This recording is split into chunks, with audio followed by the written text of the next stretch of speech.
ಹಳ್ಳಿ ಶೈಲಿಯ ಮಟನ್ ಸಾಂಬಾರು ಯಾವ ರೀತಿ ಮಾಡೋದು ಅಂತ ನೋಡೋಣ. ಇದಂತೂ ತುಂಬಾ ಈಸಿ, ತುಂಬ ಟೇಸ್ಟಿಯಾಗಿರುತ್ತೆ. ಮನೇಲಿರುವಂಥ ಕಡಿಮೆ ಇಂಗ್ರೀಡಿಯೆಂಟ್ಸ್ ಯೂಸ್ ಮಾಡ್ಕೊಂಡು ಯಾವ ರೀತಿ ಮಾಡೋದು ಅಂತ ನೋಡೋಣ. ನೀವು ಇನ್ನೂ ನಮ್ಮ ಚಾನಲ್ ಸಬ್ಸ್ಕ್ರೈಬ್ ಮಾಡಿದ್ರೆ ಸಬ್ಸ್ಕ್ರೈಬ್ ಮಾಡಿ, ವಿಡಿಯೋಗೊಂದು ಲೈಕ್ ಮಾಡಿ. ಮೊದಲಿಗೆ ಒಂದು ಕುಕ್ಕರ್ ಇಟ್ಕೊಂಡು ಎಣ್ಣೆ ಹಾಕೊಂಡಿದ್ದೀವಿ. ಎಣ್ಣೆ ಕಾದ್ಮೇಲೆ 2 ಈರುಳ್ಳಿ ಉದ್ದುದ್ದು ಕಟ್ ಹಾಕೊಂಡು ಚೆನ್ನಾಗಿ ಫ್ರೈ ಮಾಡ್ತಾ ಇದ್ದೀವಿ. ಜೊತೆಗೆ ಶುಂಠಿ ಬೆಳ್ಳುಳ್ಳಿ ಪೇಸ್ಟ್ 1-2 ಟೇಬಲ್ ಸ್ಪೂನ್ ಹಾಕಿ ಚೆನ್ನಾಗಿ ಫ್ರೈ ಮಾಡಬೇಕು. 1-2 ನಿಮಿಷ ಆದಮೇಲೆ ಕೊತ್ತಂಬರಿ ಸೊಪ್ಪು ಹಾಗೂ 1 kg ಮಟನ್ ಇಷ್ಟನ್ನು ಹಾಕಿ ಚೆನ್ನಾಗಿ ಫ್ರೈ ಮಾಡಬೇಕಾದ್ರೆ 1 ಟೇಬಲ್ ಸ್ಪೂನ್ ಉಪ್ಪು ಹಾಗೂ 1 ಟೇಬಲ್ ಸ್ಪೂನ್ ಅರಿಶಿನ ಪುಡಿ ಎರಡನ್ನೂ ಹಾಕಿ ಚೆನ್ನಾಗಿ ಮಿಕ್ಸ್ ಮಾಡಬೇಕು. ಇವಾಗ ಒಂದು 5 ನಿಮಿಷ ಆದಮೇಲೆ ಒಂದು ಅರ್ಧ ಹೋಳು ನಿಂಬೆಹಣ್ಣು ಹಿಂಡ್ಕೊಳ್ಳೋಣ. ಮೇಲ್ಗಡೆ ನಿಂಬೆಹಣ್ಣು ಹಿಂಡಿದ್ಮೇಲೆ ಒಂದು ರೌಂಡ್ ಚೆನ್ನಾಗಿ ಮಿಕ್ಸ್ ಮಾಡಬೇಕು. ಹಾಗೂ 1.5 ಗ್ಲಾಸ್ ಅಷ್ಟು ನೀರು ಹಾಕೊತಿದ್ದೀವಿ. ನೀವು ಮಟನ್ ಎಷ್ಟು ಹಾಕ್ತೀರೋ ಅದು ನೋಡ್ಕೊಂಡು ನೀರು ಹಾಕೊಳ್ಳಿ. ಒಂದು ರೌಂಡ್ ಮಿಕ್ಸ್ ಮಾಡಿ ಕುಕ್ಕರ್ ಮುಚ್ಚಿಟ್ಟು ಒಂದು 3 ವಿಜಿಲ್ ಬಂದರೆ ಸಾಕು.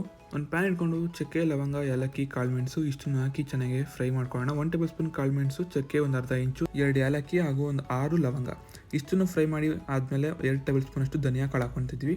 ಧನಿಯಾ ಕಾಳು ಹಾಕಿ ಒಂದು 3 ನಿಮಿಷ ಚೆನ್ನಾಗಿ ಫ್ರೈ ಮಾಡಿದ್ಮೇಲೆ ಬ್ಯಾಡಗಿ ಮೆಣಸಿನ್ಕಾಯಿ ಒಂದು 4, ಒಂದು ಅರ್ಧ ಹೋಳಷ್ಟು ಒಣ ಕೊಬ್ಬರಿನ ಕಟ್ ಮಾಡಿ ಹಾಕೊತಿದ್ದೀವಿ.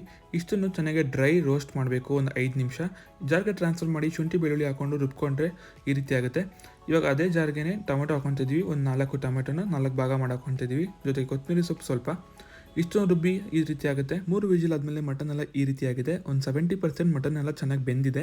ಇವಾಗ 1 ಟೇಬಲ್ ಸ್ಪೂನ್ ಅಚ್ಕಾರದ ಪುಡಿ, ಅರ್ಧ table spoon garam masala powder, 1 table spoon ಧನಿಯಾ ಪುಡಿ ಇಷ್ಟನ್ನು ಹಾಕಿ ಒಂದು ರೌಂಡ್ ಮಿಕ್ಸ್ ಮಾಡಿ ಕುದಿಯಲು ಬಿಡೋಣ.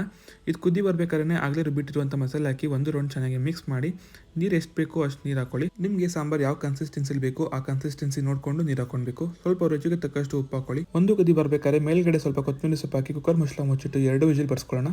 2 ವಿಜಿಲ್ ಆದಮೇಲೆ ಮಟನ್ ಈ ರೀತಿ ಆಗಿರುತ್ತೆ. ಚೆನ್ನಾಗಿ ಬೆಂದಿದೆ, ತುಂಬಾ ಟೇಸ್ಟಿಯಾಗಿರುತ್ತೆ. ಟಿಪಿಕಲ್ ಹಳ್ಳಿ ಶೈಲಿಯ ಮಟನ್ ಸಾಂಬಾರು ರೆಡಿ ಆಗಿದೆ. ಸಬ್ಸ್ಕ್ರೈಬ್ ಮಾಡೋದು ಮರಿಬೇಡಿ. ಇದೇ ರೀತಿ ತುಂಬ ರೆಸಿಪೀಸ್ ಇದೆ, ಚೆಕ್ಔಟ್ ಮಾಡಿ. ಹಾಗೂ ಇನ್ಸ್ಟಾಗ್ರಾಮಲ್ಲಿ ಪ್ರಜ್ವಲ್ ವ್ಲಾಗ್ಸ್ ಅಂತ ಸರ್ಚ್ ಮಾಡಿದ್ರೆ ಸಿಗುತ್ತೆ.